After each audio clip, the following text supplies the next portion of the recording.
சாரதா வீட்டில் இருக்காங்க. பண்ண பலகாரம் எல்லாத்தையுமே எடுத்து அடுக்கி வச்சிட்ருக்காங்க. அங்கேருந்து காவேரி வராங்க.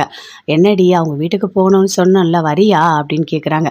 அம்மா என்னம்மா பேசிகிட்ருக்க, என்ன பேசிகிட்ருக்க, சும்மா அவங்க வீட்டுக்கு வா வான்னு கூப்பிடுற, அவங்க யாரோம்மா, நீ எதுக்குமா இவ்வளோ அக்கறை எடுக்கிற, அவங்க வீட்டுக்கு போகணுன்னு ஏம்மா நீ இவ்வளோ ஆசைப்படுற அப்படின்னு சொல்லிட்டு காவேரி கேட்குறாங்க. இங்கே பாருமா, நான்லாம் அவங்க வீட்டுக்கு வரமாட்டேன், புரியுதா, எனக்கு அந்த விஜயும் பிடிக்கல, எனக்கு அவங்க வீடும் பிடிக்கல அப்படின்னு காவேரி சொல்கிறாங்க. ஏய் என்னடி இப்படி பேசிகிட்டு இருக்க, சரின்னு சொல்லிட்டு அந்த பலகாரத்தெல்லாம் எடுத்து அடுக்கிட்டே இருக்காங்க. அப்படியே காவேரி பார்க்குறாங்க. ஆமாம், நான் தான் வரமாட்டேன்னு சொல்கிறேன், நீ என்ன பலகாரத்தை இப்படி அடுக்கிட்டு இருக்க அப்படின்னு கேட்குறாங்க.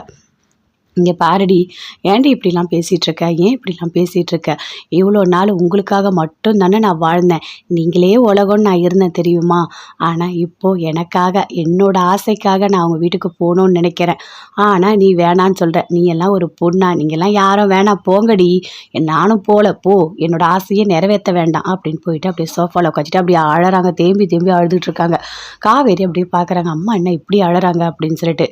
இங்கே பாருடி, அந்த குழந்தைய பார்த்தா எனக்கு ரொம்ப பிடிச்சிருக்குடி, அதனால தாண்டி நான் இப்படி பண்ணுறேன், ஆனால் உனக்கு இதெல்லாம் புரியலல்ல, ஒரு மனசுக்குள்ளே எவ்வளோ கஷ்டம் இருக்குன்னு உனக்கெல்லாம் சொன்னால் தெரியாது, எனக்கு கங்கா வேணும், யமுனா வேணும், நீ வேணும், நர்மதா வேணும், எல்லாருமே வேணும் தாண்டி நான் வாழ்ந்தேன், உங்களோட ஆசைக்காகவே நான் எல்லாமே பண்ணேன், இப்போ தான் நான் ஆசைப்படுறேன், ரொம்ப வருஷம் கழித்து எனக்கு ஒரு விஷயம் வேணும்னு தோணுது, ஆனால் உன்னால் அதை பண்ண முடியாதுல்ல. எனக்கு என்னவோ அவங்க 2 பேரை பார்த்தோன்னே மனசுக்குள்ள அவ்வளோ சந்தோஷமா இருக்கு. ஆனா, என்னால வெளிய சொல்லவே முடியல. எனக்கு அவங்க வீட்டுக்கு போகணும், சாப்பிடணும், அந்த குழந்தைய பார்க்கணும், எல்லாமே ரொம்ப ஆசையா இருக்குடி. சரி பரவால்ல, நீ வேணான்னு சொல்லிட்டல்ல, நான் போல. நான் எங்கேயும் போல. அந்த பலகாரத்தலாம் எடுத்துட்டு போய் ஓரமா வைக்கிறாங்க. அப்படியே அமைதியா இருக்காங்க. காவேரி பார்க்குறாங்க, அம்மா என்ன இப்படிலாம் பண்ணிட்டு இருக்காங்க, ஒண்ணுமே புரியலையே அப்படின்னு சொல்லிட்டு. கிட்ட போய் பேசுறாங்க. இங்க பாரும்மா, சரி வா போலாம் அப்படின்னு கூப்பிடுறாங்க. வேணாண்டி வேணாம், நான் ஒன்றும் வரல, நான் ஒன்றும் அந்த விஜய் வீட்டுக்கெலாம் வரல சாப்பிட்றதுக்கு, எனக்கெல்லாம் வேணாம், பரவாயில்ல பரவாயில்ல ஒன்றும் இல்லை. இங்கே பாரு, மூஞ்செல்லாம் அப்படியே தூக்கி வச்சுக்கிட்டு நீ ஒன்றும் என் கூடலாம் வர தேவையில்ல சரியா, நீ போம்மா, நீ போ, உன் வேலையை பார்த்துட்டு நீ போ, நான் இங்கேயே இருக்கேன், நான் எந்த இடத்துக்கும் உன்னை கட்டாயப்படுத்திலாம் கூப்பிட மாட்டேன் அப்படின்னு சாரதா சொல்கிறாங்க. அம்மா என்னம்மா ஓவராக பண்ணிகிட்டு இருக்க, நான் தான் வரேன்னு சொல்கிறேன்ல, வா எழுந்து வா அப்படின்னு சொல்கிறாங்க. சரி நான் போயிட்டு ட்ரெஸ் மாற்றிட்டு வரேன் அப்படின்னு காவேரி போகிறாங்க. சரிடி நான் போய் ஆட்டோ பிடிச்சிட்டு வரேன் அப்படின்னு சாரதா போகிறாங்க. வேணாம் வேணாம், நீ ஆட்டோலாம் ஒன்றும் பிடிக்க தேவையில்ல, நீ போயிட்டு ஃபஸ்ட்டு நல்ல புடவையாக கட்டிட்டு வா போ அப்படின்னு சொல்கிறாங்க. சாரதா போயிட்டு அதே மாதிரி சூப்பராக ஒரு சாரீ கட்டிட்டு வராங்க. அதே மாதிரி காவேரியும் கட்டிட்டு வராங்க. இருக்கிற பலகாரம் எல்லாத்தையுமே எடுத்துக்கிறாங்க. ஒரு ஆட்டோ பிடிக்கிறாங்க. வெளியே வந்துட்டு ஆட்டோ பிடிச்சி விஜய் வீட்டுக்கு போகிறாங்க. போகும்போது காவேரி சாரதா 2 பேருமே பேசிக்கிறாங்க. இங்கே பாருடி, அங்கே போயிட்டு மூஞ்செல்லாம் தூக்கி வச்சிட்ருக்காத சரியா, அந்த குழந்தைகிட்டலாம் அப்படி நடந்துக்காத, ஏதோ பிடிக்காதவங்க வீட்டுக்கு போன மாதிரிலாம் பண்ணிகிட்டு இருக்காத, கொஞ்சம் பொறுமையாக இரு, எதுவும் பண்ணிடாத புரியுதா அப்படின்னு சொல்கிறாங்க. புரியுது புரியுது, எனக்கு எல்லாமே புரியுது, நான் கொஞ்சம் அன்பாக தான் இருக்கேன் சரியா, நீ தேவையில்லாத சீனெல்லாம் போட்டுட்ருக்காத அப்படின்னு காவேரி சொல்கிறாங்க. 2 பேருமே சேர்ந்து விஜய் வீட்டுக்கு வராங்க. விஜய் எப்பவும் போல இருக்காரு. தாத்தா இருக்காரு, அவங்க சித்தப்பா சித்தி எல்லாருமே இருக்காங்க. இருக்கும்போது அந்த சித்தப்பா சொல்கிறாரு, எதுக்காக அவங்க இங்கே வரணும், அவங்கெல்லாம் இங்கே வரவே வேண்டாம், நமக்கு அப்படி ஒரு உறவே வேண்டான்னு சொல்கிறேன், நீங்கள் எதுக்காக இப்படிலாம் பண்ணிட்டு இருக்கீங்க அப்படின்னு அவங்க சித்தப்பா சொல்கிறாரு. அப்படியே விஜய் கத்துறாரு, பேசாதீங்க, நீங்கள் யாருமே என் வாழ்க்கையில் தலையிடவே கூடாது, மீறி தலையிட்டீங்க என்ன பண்ணுவனே தெரியாது அப்படின்னு விஜய் அப்படியே மேலே போகிறாரு. என்ன இது, இதெல்லாம் நல்லாவா இருக்குது, அந்த காவேரி அவங்க அம்மா இங்கெல்லாம் வந்தால் நல்லாவா இருக்கும் அப்படின்னு சொல்லிட்டு அவங்க சித்தப்பா சொல்லிட்டு இருக்காரு. தாத்தாக்கு கோவமாக வருது, பயங்கரமாக கோவம் வருது. இங்கே பாருங்க மாப்பிள்ள, இனிமே விஜய் காவேரி அவங்க பிரச்சனையை அவங்க பார்த்துப்பாங்க, நாம இனிமே தலையிட வேண்டாம். உங்களுக்கு ஒன்று தெரியுமா, கடவுள் தான் இவங்க 2 பேரை சேர்த்து 5 வருஷமா பிரித்து வச்சிருக்காரு. இப்போ அதே கடவுள் மனசு இறங்கி, இங்கே பாருங்க, நாம காஞ்சிபுரத்தில் இருக்கோம், அதே இடத்துக்கு எதுக்கு காவேரி வரணும், எதுக்கு காவேரியோட பொண்ணு ஒரே ஸ்கூலில் படிக்கிறோம், எல்லாமே அந்த கடவுளோட கணக்கு, நடக்கிறத தடுக்கிற சக்தி நமக்கு இல்லை. இனிமேல் அவங்க புருஷன் பொண்டாட்டி குழந்தை அவங்க பார்த்துப்பாங்க அவங்க வேலையை, அவங்களோட விஷயத்தில் நம்ம தலையிட வேண்டாம் அப்படின்னு தாத்தா சொல்கிறாரு. என்ன இப்படி பேசிகிட்டு இருக்கீங்க, விஜய் யாரோ இல்லைல்ல, நம்மளோட பையன் தானே, அவனுக்கு எதனா ஒன்றா நாம் துடிக்க மாட்டோமா, அன்னைக்கு உயிருக்கு போராடிக்கிட்டு இருந்தான்ல, இனிமேல் அந்த பசுபதியால் எந்த பிரச்சனையும் வராதுன்னு என்ன சொல்ல முடியும். கண்டிப்பாக காவேரி உள்ளே வந்தா அந்த பசுபதி வருவான். அவனால் நமக்கு பிரச்சனை இருக்குது, நிம்மதி இல்லாமல் போயிடும் அப்படின்னு சொல்கிறாரு. சொல்கிறது புரியுது மாப்ள. இதுக்கு மேலே அவங்களோட வாழ்க்கையில் நல்லது மட்டும்தான் நடக்கணும்னு நம்ம கடவுளை வேண்டிக்கலாம். அவ்வளோதான் நம்மளால் பண்ண முடியும். வேறு எதுவுமே நம்மளால் பண்ண முடியாது அப்படின்னு தாத்தா சொல்லிட்டு அங்கேருந்து போகிறாரு. என்ன இப்படி பேசிகிட்டு இருக்காரு அப்படின்னு சொல்லிட்டு அவங்க சித்தப்பா சொல்கிறாரு. அவங்க சித்தியும் அமைதியாக இருக்காங்க, எதுவுமே பேசவே இல்லை. விஜய் போகிறாரு. போயிட்டு சமையல் ரூமில் போயிட்டு அப்படியே சூப்பராக கலக்கிறாரு.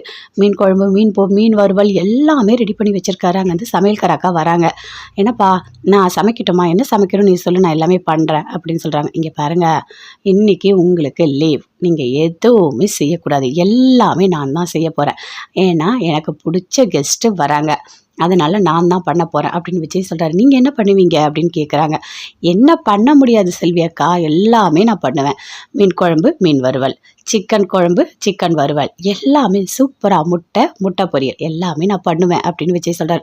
ஓ அப்படியா, சரி சரி, எப்படி பார்த்தாலும் 1 மணி நேரம் இல்லை 2 மணி நேரம் ஆகும், ஏன்னா டிஷ்ஷஸ்லாம் நிறைய இருக்குது. இதெல்லாம் நான் செஞ்சு முடிக்கிற வரைக்கும் கிச்சன் பக்கம் வீட்டிலேருந்து ஒருத்தர் கூட இந்த பக்கம் வரக்கூடாது அப்படின்னு விஜய் சொல்கிறாரு.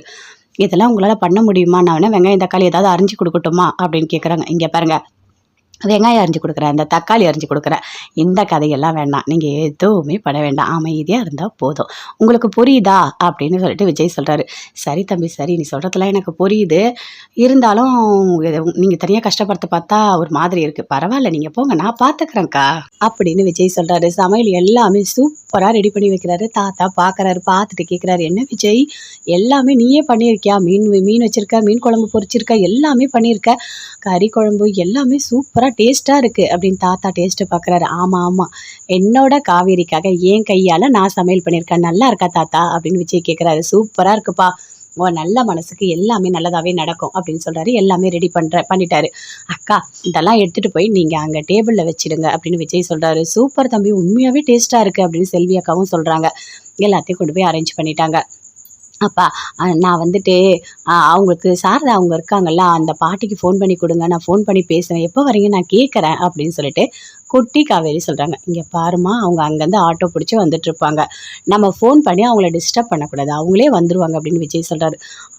ஓகேப்பா அப்படின்னு சொல்லிட்டு இருக்காங்க. அதுக்குள்ளே சாரதா காவேரி 2 பேருமே சேர்ந்து ஆட்டோ பிடிச்சி வராங்க. நல்லா பலகாரம் எல்லாத்தையும் எடுத்துகிட்டு வராங்க. வந்த உடனே அப்படியே வாங்க வாங்க உள்ளே வாங்க அப்படின்னு தாத்தா, அப்புறம் விஜய், குட்டி காவேரி எல்லாருமே உள்ளே கூப்பிடுறாங்க. அவங்க சித்தியும் கூப்பிடுறாங்க, வாங்க உள்ளே வாங்க அப்படின்னு சொல்லிட்டு. காவேரி அப்படியே பார்க்குறாங்க சுற்றி, தாத்தாவை எங்கேயும் பார்த்தா மாதிரி இருக்கே, எல்லாரையும் எங்கேயும் பார்த்தா மாதிரி இருக்கே, ஏன் நமக்கு ஒரு மாதிரி இருக்குது, ஒன்றுமே புரியலையே அப்படின்னு காவேரி அப்படியே பார்க்குறாங்க. உள்ளே வாமா அப்படின்னு கூப்பிட்டு உட்கார வச்சு பேசிகிட்டு இருக்காங்க. எப்படி இருக்கீங்க, நல்லா இருக்கீங்களா அப்படின்னு சித்தி கேட்குறாங்க. நாங்கள் நல்லா இருக்கோம் அப்படின்னு சாரதா, காவேரி 2 பேருமே சொல்கிறாங்க. இல்லை எங்கள் குழந்தை அடிபட்டும் போது கூட நீங்கள் நல்லா பார்த்துருக்கீங்க அப்படின்னு அவங்க சித்தி சொல்கிறாங்க. ஆமாம் அப்படின்னு காவேரியும் பேசிகிட்டு இருக்காங்க. சரி நீங்கள்லாம் பேசிகிட்டு இருங்க, நான் போய் உங்களுக்கு காஃபி கொண்டு வரேன் அப்படின்னு சொல்லிட்டு போயிட்டு காஃபி கொண்டு வந்து கொடுக்குறாங்க. காஃபி எல்லாம் குடிக்கிறாங்க. இங்கே பாருங்கள், இன்றைக்கி இருந்து சாப்பிட்டு தான் போகணும், சாப்பாடு எல்லா ப்ரிப்ரேஷனும் நான் தான் பண்ணேன், இன்றைக்கி வேலை செய்கிறவங்கள எதுவுமே செய்ய விடலை அப்படின்னு விஜய் சொல்கிறாரு. உண்மையாவாப்பா, நீ சமைப்பியானா சமைப்பியா அப்படின்னு கேட்குறாங்க சாரதா. என்ன இப்படி சொல்லிட்டீங்க அத்தை, சூப்பராக சமைப்பேன், நல்லா சமையல் பண்ணுவேன், நீங்கள் சாப்பிட்டு பார்த்து எதுவும் இருந்தாலும் என்கிட்ட சொல்லிட்டு போங்க சரியா அப்படின்னு விஜய் சொல்கிறாரு. சரி நீங்கள் வாங்க சாப்பிட வாங்க அப்படின்னு எல்லாத்தையும் எடுத்து வைக்கிறாங்க. சாப்பாடு எல்லாமே போடுறாரு. தம்பி நீங்கள் உட்காருங்க பார்த்துக்கலாம் அப்படின்னு சாரதா சொல்கிறாங்க. நீங்கள் உட்காருங்க நான் போடுறேன். ஐயோ அப்படிலாம் நீங்கள் பேசக்கூடாது, நீங்கள் தான் என்னோட கெஸ்ட்டு, அதனால் நீங்கள் வந்து உட்காருங்க நான் போடுறேன் அப்படின்னு சொல்கிறாரு. சாப்பாடு போடுறாரு. அதே மாதிரி மீன் குழம்பு, மீன் எல்லாமே வைக்கிறாரு. நல்லா சாப்பிடுங்க அப்படின்னு சொல்லிட்டு, ஐயோ எனக்கு போதும் அப்படின்னு சொல்லிட்டு காவேரி சொல்கிறாங்க. அப்படியே சாப்பிட்றாங்க. உண்மையாகவே டேஸ்ட்டாக இருக்குது, சூப்பராக இருக்குது சாப்பாடு. அப்படியே பார்க்குறாங்க. உண்மையாகவே நீங்கள் தான் பண்ணீங்களா, ரொம்ப நல்லா இருக்குது, டேஸ்ட்டாக இருக்குது அப்படின்னு சொல்லிட்டு சாரதா சொல்கிறாங்க. இன்னும் கொஞ்சம் சாப்பிடுங்கன்னு காவேரி விழுந்து கவனிக்கிறாரு. இதெல்லாம் தாத்தா பார்க்குறாரு. ரொம்ப சந்தோஷப்படுறாரு. அப்போ அந்த கடவுளே இவங்க 2 பேரை நல்லபடியாக சேர்த்து வச்சுட்டு அதே மாதிரி காவேரிக்கு எல்லா ஞாபகத்தையும் வர வச்சிரு, அப்போ தான் விஜயோட சேர்ந்து வாழ முடியும், என்னோட பேரனோட வாழ்க்கையை நீ தான் காப்பாற்றணும் அப்படின்னு சொல்லிட்டு சாமிக்கிட்ட அப்படியே வேண்டிக்கிறாரு. அதே மாதிரி அவங்க சித்தப்பா அப்படியே பார்க்குறாரு, கடுப்பாக இருக்காரு, அப்படியே கோவமாக பார்க்குறாரு. ஐயோ கடவுளே, இதுங்களை எப்போ நம்ம தெத்தி விட்டுட்டோம், 5 வருஷத்துக்கு முன்னாடி இதுங்க தொல்லையே வேண்டான்னு அனுப்பிட்டோம், இந்த விஜய் போய் எங்கேயோ பார்த்து கூட்டிகிட்டு வந்து வச்சுருக்கான், இவெல்லாம் திருந்தவே மாட்டான், இவனோட உயிருக்கே ஆபத்தாச்சு, அப்போ கூட கவலைப்படாமல் பொண்டாட்டி தான் வேணும்னு கூட்டிகிட்டு வரான் அப்படின்னு சித்தப்பா அப்படியே முறைச்சி பார்க்குறாரு. எதுவுமே பேசவே மாட்டார், அமைதியாக இருக்கார். எல்லாருமே சாப்பிட்றாங்க. சாப்பிட்டு முடிச்சுட்டு ரொம்ப நல்லா இருந்ததுப்பா சாப்பாடு சூப்பராக இருந்தது அப்படின்னு சொல்லிட்டு இருக்காங்க. அப்படியே போய் ஹேண்ட் வாஷ் பண்ண உடனே தாத்தா அங்கே வராரு. சாரதா தாத்தா 2 பேருமே சேர்ந்து பேசிகிட்டு இருக்காங்க. இங்கே பாரும்மா என்னை மன்னிச்சிடுமா அப்படின்னு தாத்தா கேட்குறாரு. ஐயோ என்னங்க நீங்கள் போய் என்கிட்ட மன்னிப்பு கேட்குறீங்க அப்படின்னு சாரதா சொல்கிறாங்க. இதில் என்னம்மா இருக்குது, நான் பண்ண தப்பு. என் பொண்டாட்டி பேச்சு கல்யாணியை கேட்டுட்டு நான் விஜய் காவேரி 2 பேரும் நானும் பிரிக்கிறதுக்கு கூட இருந்தேன்லம்மா, எனக்கு தெரியாதும்மா. என் பேரனோட வாழ்க்கை தான் முக்கியம். பசுபதி என் பேரனை ஏதாவது பண்ணிட போகிறான்னு சொல்லிட்டு நான் பயந்துட்டேன், வேற ஒன்றும் இல்லைம்மா அப்படின்னு சொல்லிட்டு தாத்தா சொல்கிறாரு. எனக்கும் புரியுது, உங்கள் பேரன் மேலே நீங்கள் எவ்வளோ பாசம் வச்சுருக்கீங்க எனக்கும் புரியுது. ஆனால் 2 பேரும் பிரிக்கிறதுன்றது ரொம்ப கஷ்டம் இல்லை, ஏன்னா 2 பேரும் நல்லா இருக்கணும் நம்ம நினைக்கணும்ல அப்படின்னு சாரதா சொல்கிறாங்க. அதை கேட்டோன்னே தாத்தா ரொம்ப சந்தோஷப்படுறாரு. இனிமே அந்த கடவுள் முடிவு பண்ணிட்டாரு, விஜய் காவேரி குழந்தை 3 பேரும் சேர்ந்து தான் வாழ போகிறாங்க. சீக்கிரமாக காவேரிக்கு ஞாபகம் எல்லாமே வந்துடும் அப்படின்னு தாத்தா சொல்கிறாரு. ரொம்ப சந்தோஷம் ஐயா அப்படின்னு சொல்லிட்டு எல்லாருமே சேர்ந்து வராங்க. நல்லபடியாக சாப்பிட்டு முடிச்சிட்டாங்க. சரி நாங்கள் போயிட்டு வரோம் அப்படின்னு சொல்லிட்டு காவேரி சாரதா சொல்கிறாங்க. இங்கே பாருங்கள் இதில் பலகாரம்லாம் இருக்குது, ஏதோ எனக்கு தெரிஞ்ச அளவுக்கு செஞ்சு கொண்டு வந்திருக்கேன், நீங்கள் சாப்பிடுங்க அப்படின்னு சொல்கிறாங்க. இதில் என்னம்மா இருக்குது, ரொம்ப நல்லா இருக்கும் சரியா, எடுத்து சாப்பிட்டு பார்க்குறாரு. சூப்பராக இருக்குமா, உன் கைப்பக்குவம் நல்லா இருக்குது அப்படின்னு சொல்கிறாரு. அப்படியே பார்க்குறாங்க. நீங்கள் போகிறீங்களா, இன்னும் கொஞ்சம் நேரம் இருந்துட்டு போங்க அப்படின்னு சொல்கிறாங்க. இல்லை இல்லை இல்லை டைம் ஆகுதுமா, நான் நாளைக்கு ஸ்கூலில் பார்க்கலாம் அப்படின்னு காவேரி சொல்கிறாங்க. சரி வந்ததும் வந்துட்டோம், உங்ககிட்ட ஒரு முக்கியமான விஷயம் சொல்லணும் அப்படின்னு சாரதா சொல்கிறாங்க. சொல்லுமா என்ன அப்படின்னு சொல்லிட்டு கேட்குறாரு. தாத்தா விஜய் எல்லாருமே கேட்குறாங்க. காவேரிக்கு பர்த்டே வருது, நீங்கள் பர்த்டே ஃபங்க்ஷனுக்கு கண்டிப்பாக வரணும் விஜய் அப்படின்னு சொல்லிட்டு சாரதா சொல்கிறாங்க. அத்தை நீங்கள் கூப்பிட்டாலே நான் வருவேன், கண்டிப்பாக வந்துடும், நீங்கள் கவலையப்படாதீங்க அப்படின்னு விஜய் சொல்கிறாரு. அதை கேட்டோன்னே காவேரி அப்படியே பார்க்குறாங்க அவங்க அம்மாவை. சரி போயிட்டு வரோம் அப்படின்னு சொல்லிட்டு அங்கேருந்து 2 பேருமே வராங்க. விஜய் வந்து வாசல் வரைக்கும் வழி அனுப்புகிறாரு.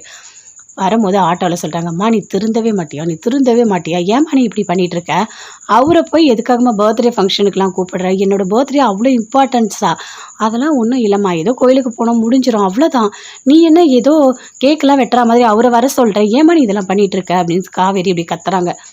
என்னடி இப்படி பேசிகிட்டு இருக்க, உன்னோட பிறந்தநாளை நான் நல்லா கொண்டாடணும்னு நினைக்கிறேன்டி, அதனால் நான் கங்கா யமுனா எல்லாரையும் கூப்பிட போகிறேன், வீட்டில் கேக் வெட்டி ரொம்ப சந்தோஷமாக நான் கொண்டாட போகிறேன் அப்படின்னு சாரதா சொல்கிறாங்க. அம்மா என்னம்மா நீ இப்படி இருக்க, இதுக்கு முன்னாடி இப்படிலாம் இருக்க மாட்டியே, உங்ககிட்ட நிறைய மாற்றம் தெரியுதே அப்படின்னு காவேரி சொல்கிறாங்க. என்னடி மாற்றம் தெரியுது, வயசாகுது இல்லை, நானும் சந்தோஷமாக இருக்க வேண்டாமா, உங்களோட சந்தோஷத்துக்காகவே என் வாழ்க்கையே முடிஞ்சிடும் போல இருக்குது, அதனால தான் நான் இப்படி பண்ணுறேன் சரியா, உன்னோட பிறந்தநாளை சூப்பராக கொண்டாடணும், விஜய் குழந்தை எல்லாருமே வரணும். அம்மா எனக்கு என்னவோ நீ பிறந்தநாள் கொண்டாடுறது விஜயும் குழந்தையும் வர வைக்கிறதுக்காக தான் எனக்கு தோணுது, ஏன்னா அவங்க 2 பேர் தான் உனக்கு அவ்வளோ பிடிச்சிருக்கு அப்படின்னு காவேரி சொல்கிறாங்க. அப்படி கூட இருக்கலாம்டி, அந்த குழந்தை என்னவோ தெரில மனசில் ரொம்ப ஒட்டிக்கிச்சு, அந்த குழந்தை ஞாபகமாகவே இருக்குது அப்படின்னு சொல்கிறாங்க. ஏதாவது ஒன்று பண்ணிட்டு போ, எனக்கு தெரியாது, நீ என்கிட்ட பேசாத அப்படின்னு காவேரி இப்படி கோவமாக ஆட்டோ வந்து இறங்கி போகிறாங்க. போ காவேரி போ, உன்னோட வாழ்க்கைக்காக தான் நான் இதெல்லாம் பண்ணிகிட்ருக்கேன் அப்படின்னு சாரதா மனசுக்குள்ளேயே நினைக்கிறாங்க. ஆட்டோவுக்கு காசு கொடுத்துட்டு அப்படி சாரதா வீட்டில் இருக்காங்க. பண்ண பலகாரம் எல்லாத்தையுமே எடுத்து அடுக்கி வச்சிட்ருக்காங்க. அங்கேருந்து காவேரி வராங்க. என்னடி அவங்க வீட்டுக்கு போகணுன்னு சொன்னோம்ல, வரியா அப்படின்னு கேட்குறாங்க.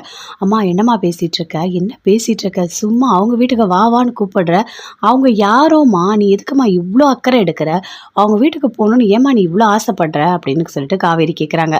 இங்கே பாருமா, நான்லாம் அவங்க வீட்டுக்கு வரமாட்டேன் புரியுதா, எனக்கு அந்த விஜயும் பிடிக்கல, எனக்கு அவங்க வீடும் பிடிக்கல அப்படின்னு காவேரி சொல்கிறாங்க. என்னடி இப்படி பேசிகிட்ருக்க, சரின்னு சொல்லிட்டு அந்த பலகாரத்தெல்லாம் எடுத்து அடுக்கிட்டே இருக்காங்க. அப்படியே காவேரி பார்க்குறாங்க. ஆமாம் நான் தான் வரமாட்டேன்னு சொல்கிறேன், நீ என்ன பலகாரத்தை இப்படி அடுக்கிட்டு இருக்க அப்படின்னு கேட்குறாங்க.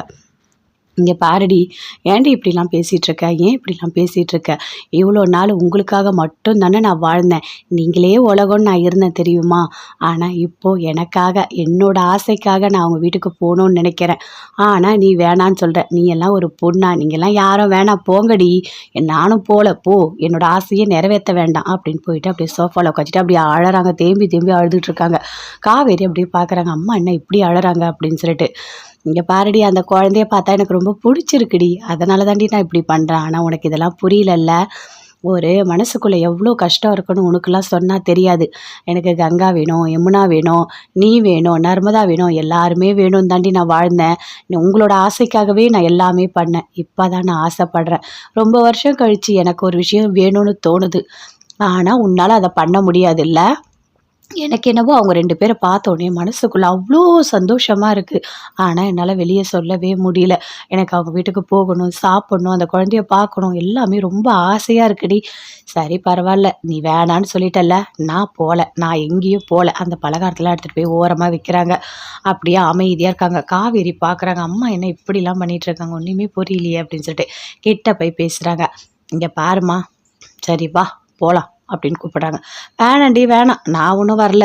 நான் ஒண்ணும் அந்த விஜய் வீட்டுக்குலாம் வரல சாப்பிட்றதுக்கு. எனக்கெல்லாம் வேணாம். பரவால்ல, பரவால்ல. ஒண்ணும் இல்ல. இங்க பாரு, மூஞ்செல்லாம் அப்படியே தூக்கி வச்சுக்கிட்டு நீ ஒண்ணும் என் கூடலாம் வர தேவையில்ல. சரியா? நீ போம்மா, நீ போ. உன் வேலைய பார்த்துட்டு நீ போ. நான் இங்கேயே இருக்கேன். நான் எந்த இடத்துக்கும் உன்ன கட்டாயப்படுத்திலாம் கூப்பிட மாட்டேன். அப்படின்னு சாரதா சொல்றாங்க. அம்மா என்னம்மா ஓவரா பண்ணிட்டு இருக்க? நான் தான் வரேன்னு சொல்றேன்ல. வா, எழுந்து வா அப்படின்னு சொல்றாங்க. சரி. நான் போயிட்டு ட்ரெஸ் மாத்திட்டு வரேன் அப்படின்னு காவேரி போறாங்க. சரிடி நான் போய் ஆட்டோ புடிச்சிட்டு வரேன் அப்படின்னு சாரதா போறாங்க. வேணாம் வேணாம் நீ ஆட்டோலாம் ஒண்ணும் புடிக்க தேவையில்ல. நீ போயிட்டு ஃபர்ஸ்ட்டு நல்ல புடவையா கட்டிட்டு வா போ அப்படின்னு சொல்றாங்க. சாரதா போயிட்டு அதே மாரி சூப்பரா ஒரு சாரி கட்டிட்டு வராங்க. அதே மாரி காவேரியும் கட்டிட்டு வராங்க. இருக்கிற பலகாரம் எல்லாத்தையுமே எடுத்துக்கிறாங்க. ஒரு ஆட்டோ பிடிக்கிறாங்க வெளிய வந்துட்டு. ஆட்டோ பிடிச்சு விஜய் வீட்டுக்கு போறாங்க. போகும்போது காவேரி, சாரதா 2 பேருமே பேசிக்கிறாங்க. "இங்க பாருடி, அங்க போயிட்டு மூஞ்செல்லாம் தூக்கி வச்சுட்டு இருக்காத. சரியா? அந்த குழந்தைகிட்டலாம் அப்படி நடந்துக்காத. ஏதோ புடிக்காதவங்க வீட்டுக்கு போன மாதிரிலாம் பண்ணிட்டு இருக்காத. கொஞ்சம் பொறுமையா இரு. எதுவும் பண்ணிடாத. புரியுதா?" அப்படின்னு சொல்றாங்க. "புரியுது, புரியுது. எனக்கு எல்லாமே புரியுது. நான் கொஞ்சம் அன்பா தான் இருக்கேன். சரியா? நீ தேவையில்லாத சீன் எல்லாம் போட்டுட்டு இருக்காத." அப்படின்னு காவேரி சொல்றாங்க. 2 பேருமே சேர்ந்து விஜய் வீட்டுக்கு வராங்க. விஜய் எப்பவும் போல இருக்காரு. தாத்தா இருக்காரு. அவங்க சித்தப்பா, சித்தி எல்லாருமே இருக்காங்க. இருக்கும்போது அந்த சித்தப்பா சொல்றாரு, "எதுக்காக அவங்க இங்க வரணும்? அவங்கலாம் இங்க வரவே வேண்டாம். நமக்கு அப்படி ஒரு உறவே வேண்டான்னு சொல்றேன். நீங்க எதுக்காக இப்படிலாம் பண்ணிட்டு இருக்கீங்க?" அப்படின்னு அவங்க சித்தப்பா சொல்றாரு. அப்படியே விஜய் கத்துறாரு, "பேசாதீங்க. நீங்க யாருமே என் வாழ்க்கையில தலையிடவே கூடாது. மீறி தலையிட்டீங்க என்ன பண்ணுவேன்னே தெரியாது." அப்படின்னு விஜய் அப்படியே மேல போறாரு. "என்ன இது? இதெல்லாம் நல்லாவா இருக்கு? அந்த காவேரி, அவங்க அம்மா இங்கெல்லாம் வந்தா நல்லாவா இருக்கும்?" அப்படின்னு சொல்லிட்டு அவங்க சித்தப்பா சொல்லிட்டு இருக்காரு. தாத்தாக்கு கோவமா வருது. பயங்கரமா கோவம் வருது. "இங்க பாருங்க மாப்பிள. இனிமே விஜய், காவேரி அவங்க பிரச்சனைய அவங்க பார்த்துப்பாங்க. நாம இனிமே தலையிட வேண்டாம். உங்களுக்கு ஒண்ணு தெரியுமா? கடவுள் தான் இவங்க 2 பேர சேர்த்து 5 வருஷமா பிரிச்சு வச்சிருக்காரு. இப்ப அதே கடவுள் மனசு இறங்கி, இங்க பாருங்க நாம காஞ்சிபுரத்துல இருக்கோம். அதே இடத்துக்கு எதுக்கு காவேரி வரணும்? எதுக்கு காவேரியோட பொண்ணு ஒரே ஸ்கூல்ல படிக்கிறோம்? எல்லாமே அந்த கடவுளோட கணக்கு. நடக்கிறத தடுக்கிற சக்தி நமக்கு இல்ல. இனிமே அவங்க புருஷன், பொண்டாட்டி, குழந்தை அவங்க பார்த்துப்பாங்க அவங்க வேலைய. அவங்களோட விஷயத்துல நம்ம தலையிட வேண்டாம் அப்படின்னு தாத்தா சொல்றாரு. என்ன இப்படி பேசிட்டு இருக்கீங்க? விஜய் யாரோ இல்லல்ல. நம்மளோட பையன் தானே. அவனுக்கு எதனா ஒண்ணா நாம துடிக்க மாட்டோமா? அன்னைக்கு உயிருக்கு போராடிக்கிட்டு இருந்தான்ல. இனிமே அந்த பசுபதியால எந்த பிரச்சனையும் வராதுன்னு என்ன சொல்ல முடியும்? கண்டிப்பா காவேரி உள்ள வந்தா அந்த பசுபதி வருவான். அவனால நமக்கு பிரச்சனை இருக்கு. நிம்மதி இல்லாம போயிடும் அப்படின்னு சொல்றாரு. சொல்றது புரியுது மாப்ள. இதுக்கு மேல அவங்களோட வாழ்க்கையில நல்லது மட்டும் தான் நடக்கணும்னு நம்ம கடவுள வேண்டிக்கலாம். அவ்வளோதான் நம்மளால பண்ண முடியும். வேற எதுவுமே நம்மளால பண்ண முடியாது அப்படின்னு தாத்தா சொல்லிட்டு அங்கேருந்து போறாரு. என்ன இப்படி பேசிட்டு இருக்காரு அப்படின்னு சொல்லிட்டு அவங்க சித்தப்பா சொல்றாரு. அவங்க சித்தியும் அமைதியா இருக்காங்க. எதுவுமே பேசவே இல்ல. விஜய் போறாரு. போயிட்டு சமையல் ரூம்ல போயிட்டு அப்படியே சூப்பரா கலக்குறாரு. மீன் குழம்பு, மீன் வறுவல் எல்லாமே ரெடி பண்ணி வச்சிருக்காரு. அங்கேருந்து சமையல்கார அக்கா வராங்க. "என்னப்பா நான் சமைக்கட்டுமா? என்ன சமைக்கணும் நீ சொல்லு நான் எல்லாமே பண்றேன்" அப்படின்னு சொல்றாங்க. "இங்க பாருங்க, இன்னைக்கு உங்களுக்கு லீவ். நீங்க எதுவுமே செய்யக்கூடாது. எல்லாமே நான் தான் செய்ய போறேன்.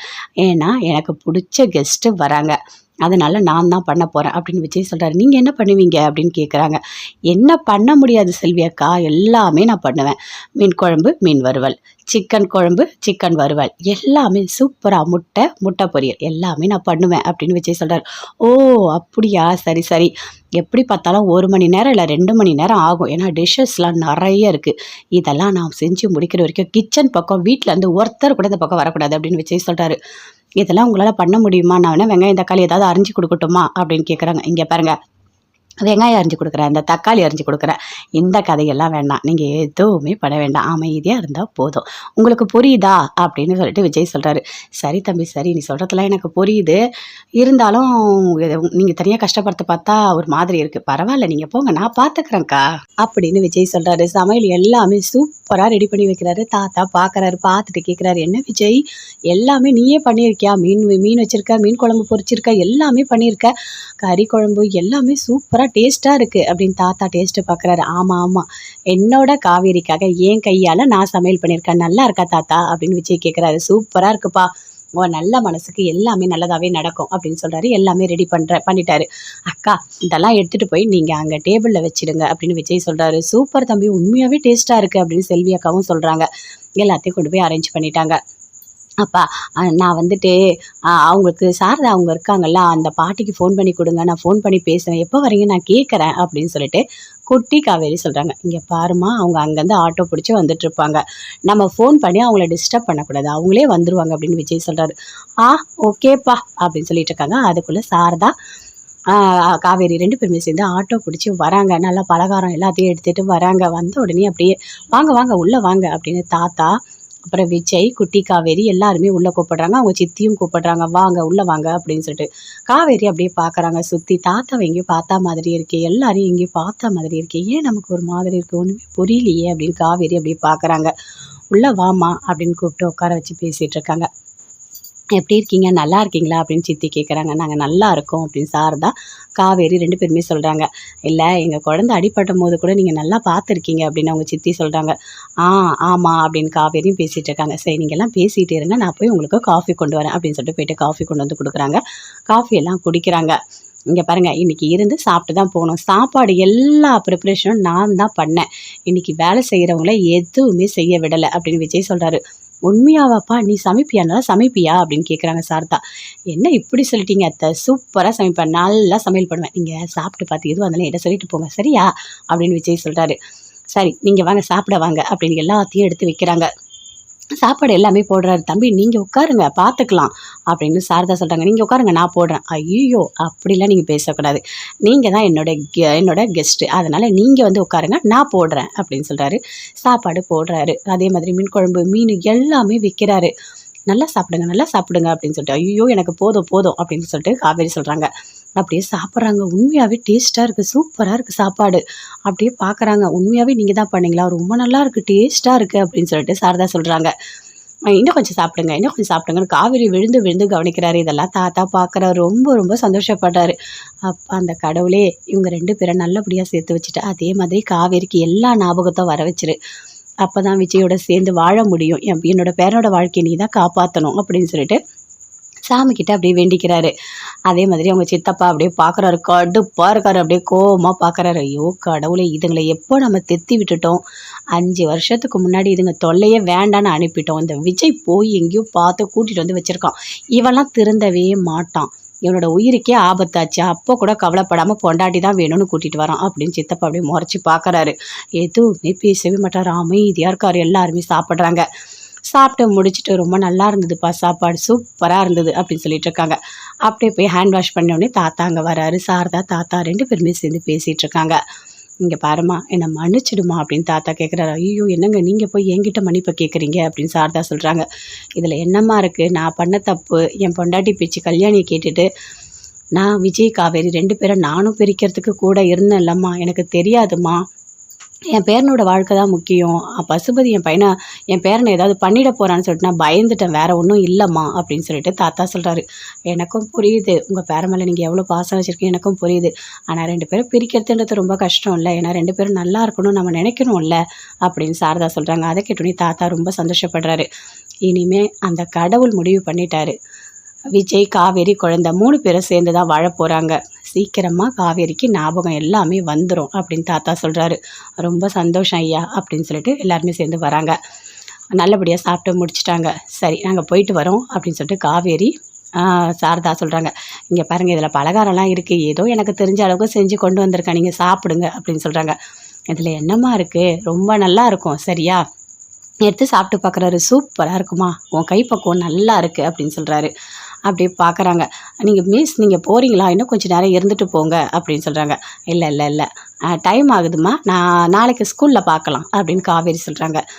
சரி, வந்ததும் வந்துட்டோம், உங்ககிட்ட ஒரு முக்கியமான விஷயம் சொல்லணும் அப்படின்னு சாரதா சொல்கிறாங்க. சொல்லுமா என்ன அப்படின்னு சொல்லிட்டு கேட்குறாரு. தாத்தா விஜய் எல்லாருமே கேட்குறாங்க. காவேரிக்கு பர்த்டே வருது, நீங்கள் பர்த்டே ஃபங்க்ஷனுக்கு கண்டிப்பாக வரணும் விஜய் அப்படின்னு சொல்லிட்டு சாரதா சொல்கிறாங்க. அத்தை நீங்கள் கூப்பிட்டாலே நான் வருவேன், கண்டிப்பாக வந்துடும், நீங்கள் கவலையப்படாதீங்க அப்படின்னு விஜய் சொல்கிறாரு. அதை கேட்டோடனே காவேரி அப்படியே பார்க்குறாங்க அவங்க அம்மாவை. சரி போயிட்டு வரோம் அப்படின்னு சொல்லிட்டு அங்கேருந்து 2 பேருமே வராங்க. விஜய் வந்து வாசல் இருக்க வழி அனுப்புகிறாரு. வரும்போது ஆட்டோவில் சொல்கிறாங்க, அம்மா நீ திருந்தவே மாட்டியா, நீ திருந்தவே மாட்டியா, ஏம்மா நீ இப்படி பண்ணிட்டு இருக்க, அவரை போய் எதுக்காகம்மா பர்த்டே ஃபங்க்ஷனுக்குலாம் கூப்பிடுற, என்னோட பர்த்டே அவ்வளோ இம்பார்ட்டன்ஸா, அதெல்லாம் ஒன்றும் இல்லைம்மா, ஏதோ கோயிலுக்கு போனோம் முடிஞ்சிடும் அவ்வளோதான், நீ என்ன ஏதோ கேக்கெலாம் வெட்டுற மாதிரி அவரை வர சொல்கிற, ஏம்மா நீ இதெல்லாம் பண்ணிட்டு இருக்க அப்படின்னு காவேரி இப்படி கத்துறாங்க. ஏய் என்னடி இப்படி பேசிகிட்டு இருக்க, உன்னோட பிறந்த நாளை நான் நல்லா கொண்டாடணும்னு நினைக்கிறேன்டி, அதனால் நான் கங்கா யமுனா எல்லாரையும் கூப்பிட போகிறேன், வீட்டில் கேக் வெட்டி ரொம்ப சந்தோஷமாக நான் கொண்டாட போகிறேன் அப்படின்னு சாரதா சொல்கிறாங்க. அம்மா என்னம்மா நீ இப்படி இருக்க, இதுக்கு முன்னாடி இப்படிலாம் இருக்க மாட்டியே, நீ உங்ககிட்ட நிறைய மாற்றம் தெரியுதே அப்படின்னு காவேரி சொல்கிறாங்க. என்னடி மாற்றம் தெரியுது, வயசாகுது இல்லை, நானும் சந்தோஷமாக இருக்க வேண்டாமா, உங்களோட சந்தோஷத்துக்காகவே என் வாழ்க்கையே முடிஞ்சிடும் போல இருக்குது, அதனால தான் நான் இப்படி பண்ணுறேன், சரியா, உன்னோட பிறந்த நாளை சூப்பராக கொண்டாடணும், விஜய் குழந்தை எல்லாருமே வரணும். அம்மா எனக்கு என்னவோ நீ பிறந்த நாள் கொண்டாடுறது விஜயும் குழந்தையும் வர வைக்கிறதுக்காக தான் எனக்கு தோணுது, ஏன்னா அவங்க 2 பேர் தான் உனக்கு அவ்வளோ பிடிச்சிருக்கு அப்படின்னு காவேரி சொல்கிறாங்க. அப்படி கூட இருக்கலாம்டி, அந்த குழந்தை என்னவோ தெரில மனசில் ரொம்ப ஒட்டிக்கிச்சு, அந்த குழந்தை ஞாபகமாகவே இருக்குது அப்படின்னு சொல்கிறாங்க. ஏதாவது ஒன்று பண்ணிட்டு போ, எனக்கு தெரியாது, நீ என்கிட்ட பேசாத அப்படின்னு காவேரி இப்படி கோவமாக ஆட்டோ வந்து இறங்கி போகிறாங்க. போ காவேரி போ, உன்னோட வாழ்க்கைக்காக தான் நான் இதெல்லாம் பண்ணிகிட்ருக்கேன் அப்படின்னு சாரதா மனசுக்குள்ளேயே நினைக்கிறாங்க. ஆட்டோவுக்கு காசு கொடுத்துட்டு அப்படியே உள்ளே வராங்க.